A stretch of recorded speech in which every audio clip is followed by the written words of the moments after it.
Hello everybody! My name is Scuttles, and welcome back to another Prehistoric Kingdom build time-lapse sort of thing.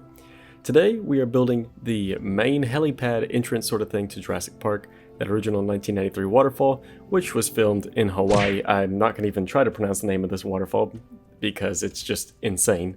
But I started off simply by looking up some details on this thing, trying to get some research done, looking at a bunch of different reference images and figuring out exactly how tall it is, which is what that brown and white sort of checkered pattern was before. That told me exactly how tall it was, and after realizing just how tall this waterfall actually is, I decided to actually scale it down to just 75% of the way to a 1-to-1 scale, because it was just insanely tall compared to everything else on the island, and because the island that I'm building here obviously isn't going to be the size of the actual Isla Nublar that we saw in 1993, I went ahead and decided to just scale it down some, just to help it fit in a little bit better.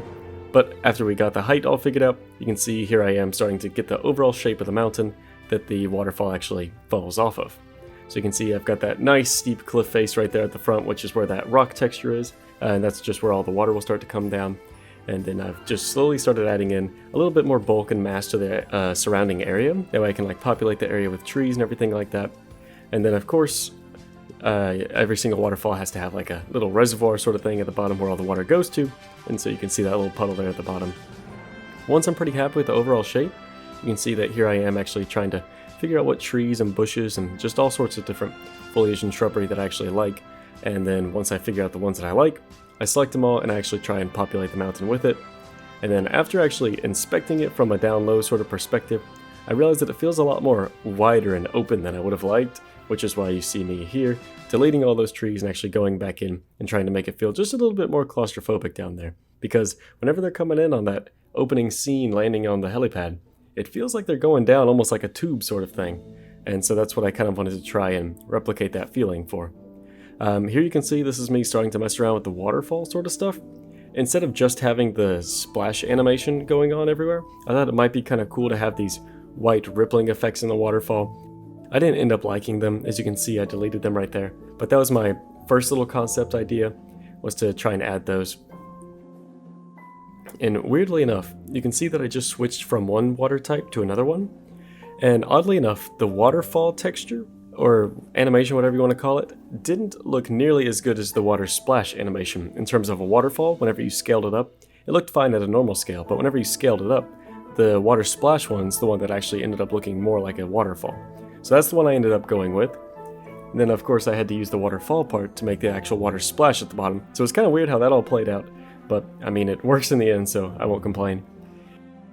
And then with that all being finished, you can see here I am actually starting to detail the bottom area.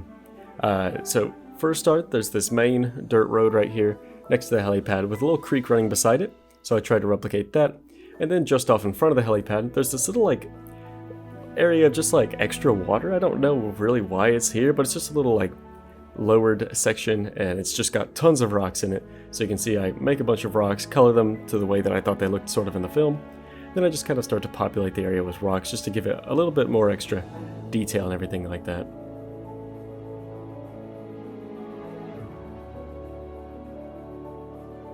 And then this process just kind of goes on for a while. You can see I just make a bunch of different variations and scatter them all over the place. And once I was happy with the rock placements, then it was time to get started with the actual details of the helipad itself, instead of it just being this large octagon on the ground. So you can see I make these yellow lines to serve as just indicators for where the helicopter will actually come down and land. And of course I have tons of issues with this game, so I had to reload it a bunch of times, which is what you could see me doing just there a second ago. But anyways, with that being done, you can see now I'm starting with the actual white lines that go inside. And I wasn't a fan of the overlapping texture of this white concrete. So you can see after a bunch of messing around with it and everything, I'll end up going in and actually replacing that with these standard white special items. They don't actually have a name. I was going to call them concrete, but that's not right. So it's just some sort of white texture. It doesn't really have much of a texture on it. It's more of just the color, which is why I was able to get that clean look without the overlapping sort of appearance. Then once I was happy with that, you can see I actually run back over to the raptor paddock that we did in the previous episode and snag a light that I made, and then I scatter those around the corners of the helipad, and as well as around the edge markers for those yellow stripes. And that just kind of serves as nighttime indicators in case we have any pilots that are trying to come land at Jurassic Park at nighttime, or at least when the sun isn't very visible. who knows, could be a big storm. Anyways, with that being finished, you can see I go in and make a few more little tweaks to the terrain and everything, see if I can find any issues that I'm not a big fan of, add a couple trees here and there, more bushes and rocks and everything. And then once I'm finally happy with all of that, you can see that we'll actually get started on building the actual Jeep itself. So for a start, you can see I was actually figuring out the exact dimensions that this Jeep would be in real life, and I was scaling them all to these dimensions, so you can see I had the length, height, and width all right there.